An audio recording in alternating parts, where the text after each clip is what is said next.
So the question that we've talked about before on this channel, of whether or not Joe Biden should step down or keep on going with his presidential campaign, um, is still alive and well among the chattering classes of the Democratic Party and everybody. Actually, I don't know why I necessarily single out. I mean, I'm singling out donors and politicians and operatives in the party because many of them are panicking, as we've talked about before. But no, pretty much everybody and their grandma is talking about this and has an opinion on it.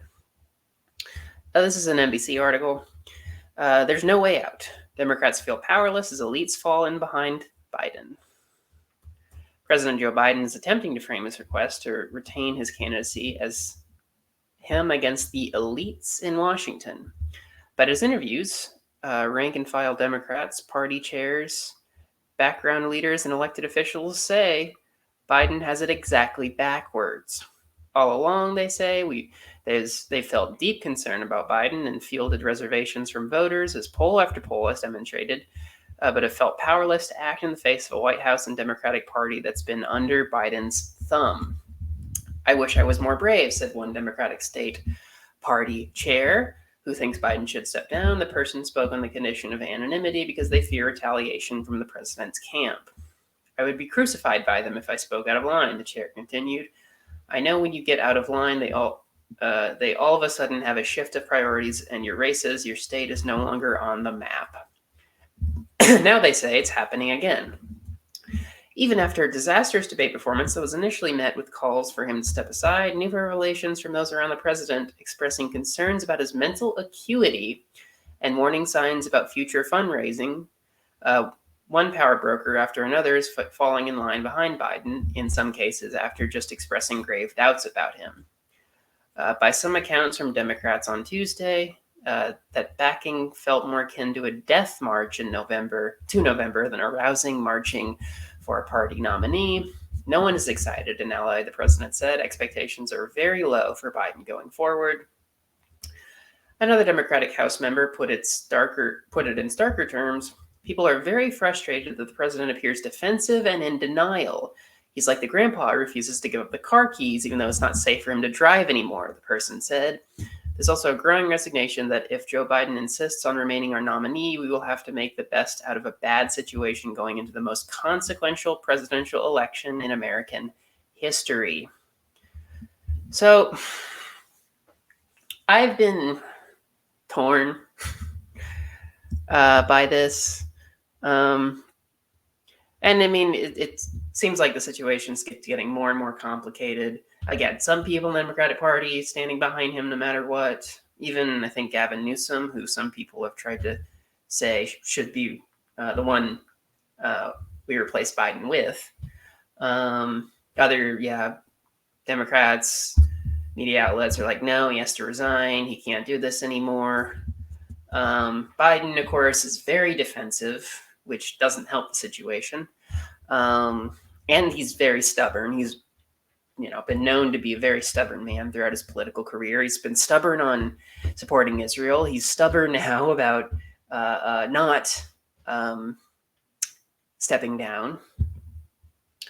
And then there's people pointing fingers left and right about why Biden had such a bad debate performance. I think Biden and his family have pointed to his staff and say, the staff didn't prepare him enough. It was their fault. Staff, of course, as you'd expect, retaliated and said, no, it's actually Biden and his family's fault.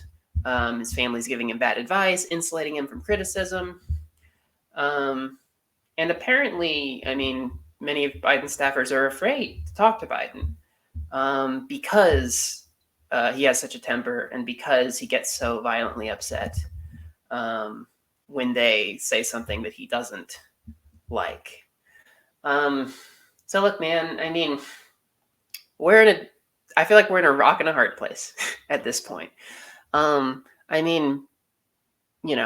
transparencies, people have been watching my videos know I've been harping on the Biden train for a while now, harping on the united front behind Joe Biden. And I becoming less and less confident as time goes on that that's the correct move. I mean, I do think we should be concerned that a wild card in the situation could backfire on us, but also leaving Biden could backfire on us. Um, I don't know. I don't know. I've been pretty confident that Biden would make it for so long, and I just don't have that confidence anymore. But I don't have the confidence that um, replacing him will get us a win. I mean, we'll see how the polling goes. I think I just saw David Pakman talk about, I think Trump was up 120% in the polls, I think nationally. But, Pakman is also saying, you can kind of tell both stories if you want to with the polling, both that Biden's fine and his campaign is over. So yeah, I mean, I just want to say to you guys, I don't know. I don't know. I no longer have that level of confidence in Biden that I did.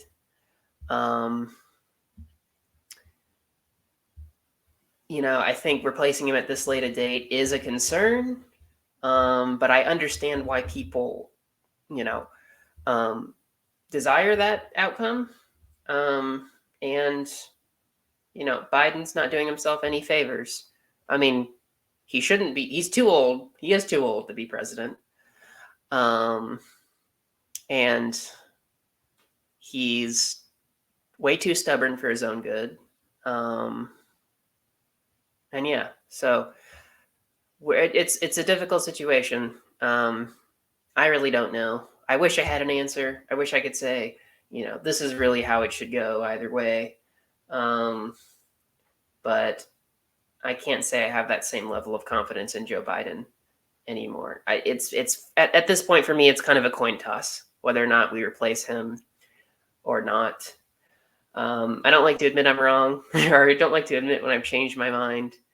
And I don't think I've completely changed my mind. I haven't completely disavowed what I've said in the past, but yeah, I kind of raise my hands in frustration. I don't know whether to replace Joe Biden or not.